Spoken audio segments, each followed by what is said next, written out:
অন্নপূর্ণা ভান্ডারে এখন status check করা যাচ্ছে। তুমি যদি এখনো স্ট্যাটাস চেক না করে থাকো আর মায়ের কাছ দিয়ে এখনো বাজে কথা শুনতেই থাকো, তাহলে তুমি কিসের ওয়েট করছো? This video is going to help you guys.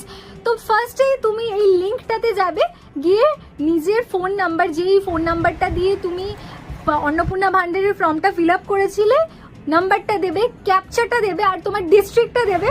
তারপরেই তুমি প্রসেস করবে আর তারপরে তুমি তোমার নিজের আপডেট যেটা আছে অন্নপূর্ণা ভান্ডারের যে আপডেট, সেই আপডেটটা দেখতে পাবে। যদি তোমার রিজেকশন হয় তো রিজেকশন লেখা থাকবে, যদি তোমার অ্যাপ্লিকেশনটা যদি আন্ডার প্রসেস থাকে তাহলে আন্ডার প্রসেস দেখিয়ে দেবে। আর যদি তুমি টাকা পেয়ে যাও তাহলে সেটা তো তুমি পেয়েই যাচ্ছ, সেটা নিয়ে কোনো চাপ নেই। বাট যারা এখনো টাকা পাওনি আর না পেয়ে এত মন খারাপ করে ফেলছো, তাদের জন্য এটা গুড নিউজ। তো সব বন্ধুদেরকে এটা শেয়ার করে দাও, যাতে ওরাও এই স্টেপগুলো ফলো করে নিজের বাড়ির লোককে আশ্বাস দিতে পারে। তো এরকমই ছোট ছোট টিপস অ্যান্ড ট্রিক্স নিয়ে পড়না আসতেই থাকবে। আজকের জন্য এখানেই ভিডিওটা এন্ড করছি। অ্যান্ড আজকে বাই।